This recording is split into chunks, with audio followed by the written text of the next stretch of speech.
Et bonjour à tous, on se retrouve aujourd'hui dans une nouvelle vidéo tutoriel pour le logiciel Portfolio Performance. Alors aujourd'hui on va faire une vidéo assez rapide, hein. On va pas révolutionner votre utilisation du logiciel, mais l'idée c'était de voir comment on pouvait améliorer visuellement un peu votre tableau de bord et puis les actifs en rajoutant des logos, des emojis aussi, histoire de rendre le logiciel un peu moins austère quand on vient regarder les statistiques de notre portefeuille. Donc j'ai créé un portefeuille assez basique, hein, où j'ai rajouté deux instruments, donc l'entreprise Apple où j'ai acheté une action et puis l'ETF Vanguard FTSE All World. Donc j'ai créé un compte de dépôt où il y aura le cash et puis compte titre CTO, voilà. Donc l'idée, on va tout de suite regarder comment on fait pour rajouter. Généralement, on a par défaut, on a ces petits onglets, cette icône fichier qui est pas forcément super sympa. Donc en fait, ce qu'on peut faire, c'est qu'on peut aller rajouter. Donc là, je l'avais déjà mise. Si vous allez clic droit en haut à droite et vous faites attribut logo, on a la possibilité d'aller chercher les fichiers images qui vont venir remplacer là, les icônes ici. Donc ce que je fais généralement, c'est que je vais juste sur Internet aller chercher les icônes. Donc en tapant par exemple icône, le nom de votre entreprise ou du dessin que vous voulez récupérer. Je rajoute carré parce que là j'ai remarqué comme l'icône est plutôt carré, le rendu était un peu meilleur. Donc voilà, vous pouvez faire ça en français ou en anglais si vous voulez avoir plus de résultats. Et puis donc là, ben, pour Apple, par exemple, on peut aller sur Flat Icon. J'ai remarqué qu'il y avait pas mal d'icônes que je pouvais récupérer sur ce site, donc c'est assez intéressant. Vous cliquez sur l'image qui vous intéresse. Là, vous faites clic droit, enregistrer l'image sous. Voilà, donc là, après, vous pouvez sauvegarder en fichier .png ou .jpeg, hein, JPG. Les deux sont importables dans le logiciel Portfolio Performance, donc c'est OK. Voilà, j'avais déjà enregistré l'image avant ça. Voilà. Donc ensuite, donc on va venir cliquer sur logo et là vous allez importer le fichier qui vous intéresse. Donc c'était celui-ci. Et puis voilà, ça va venir remplacer l'icône par défaut par l'image que vous avez mis. Donc le rendu est tout de suite un peu plus sympa. Donc on va faire pareil sur l'ETF. Alors encore une fois, hein, ça ne révolutionne pas l'utilisation du logiciel, mais c'est vrai on passe pas mal de temps sur l'outil, c'est pas mal d'améliorer un peu le rendu. Alors je sais plus si c'était celui-ci, ouais, j'avais téléchargé un globe comme c'est le FTSE All World, c'est ce que j'ai fait là sur mon portefeuille principal. Voilà, vous voyez, j'ai mis plein d'icônes pour les entreprises. Également, ce qui peut être sympa si vous êtes investi sur différents pays, vous pouvez mettre des icônes drapeaux du pays concerné. Donc, comme ça, on repère tout de suite le portefeuille du pays qui nous intéresse. Voilà, le fichier icône, celui-ci, c'était un peu plus joli, mais bon, c'est pas grave. Donc voilà, on peut faire pareil, par exemple compte de dépôt. Donc là c'est pareil, par défaut la colonne n'existe pas. Donc vous allez en haut à droite, clic droit, attribut, logo. Là je crois que j'en avais récupéré un où c'était un pack de billets. Voilà, celui-ci il est pas mal pour le cash.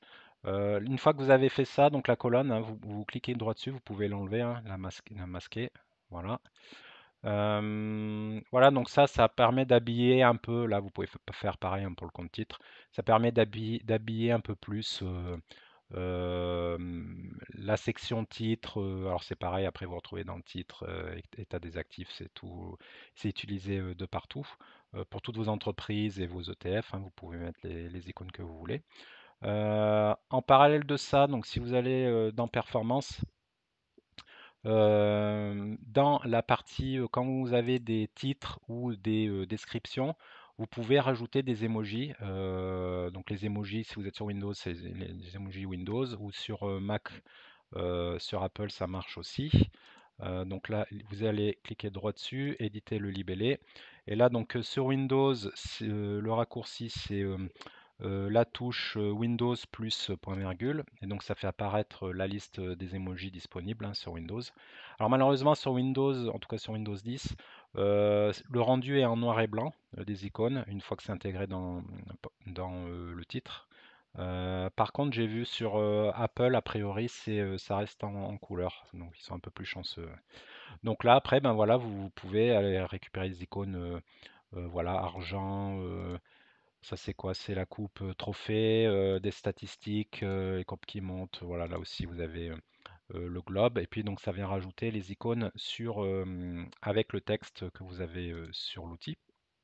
Vous faites OK. Et puis vous récupérez ainsi les icônes. Voilà, ça permet d'habiller un peu, c'est ce que j'ai fait moi aussi. Ça permet d'habiller un peu plus les différentes sections, par exemple, performance, j'ai mis la coupe, trophée, les benchmarks avec les graphiques qui montent comme ça. Pouvez mettre le globe pour le portefeuille global. Pour le capital, voilà, j'ai mis les petits billets là qui volent. Voilà, donc ça peut être, c'est aussi intéressant. Quand vous avez quelques widgets qui sont un peu serrés comme ça aussi, si vous cliquez droit, vous pouvez rajouter dans nouveau widget commun, espace vertical, mettre un peu d'espacement. Donc là, si vous glissez la souris, vous voyez espace vertical. Donc vous pouvez le drag and drop ensuite et le déplacer entre les deux. Et là, en cliquant droit dessus, vous pouvez changer la taille de l'espacement. Donc voilà, ça permet d'aérer un peu aussi les différents objets qui sont sur le tableau de bord, hein. Si vous n'avez pas beaucoup d'informations, vous pouvez aérer un peu votre tableau de bord. Euh, de la même manière, là, si vous voulez mettre une sorte de séparateur entre vos informations, donc malheureusement, il n'y a pas de widget séparateur, mais vous pouvez juste faire, moi c'est ce que je fais, je prends description, et puis là, dans le texte, eh ben, je vais juste mettre des underscores. Donc c'est la touche 8 hein, sur le clavier français. Voilà, vous mettez des underscores, ça vous fait une sorte de séparateur un peu artificiel. Voilà, pour séparer vos informations.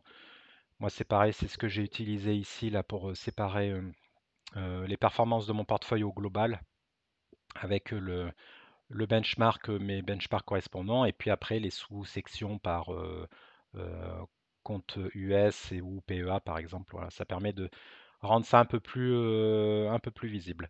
Voilà, c'est à peu près tout, hein. Donc bon, c'était pas grand-chose, mais l'idée c'était de pouvoir ouais, rendre un peu votre utilisation un peu plus sympa, parce que bon, portfolio performance par défaut peut être un peu austère. Donc là, ça permet de mettre un peu de couleur sur le logiciel. Voilà, j'espère que cette vidéo vous a plu. Pensez à liker et à vous abonner hein, si c'est le cas. Et puis, je vous souhaite de bons investissements et à bientôt. Au revoir.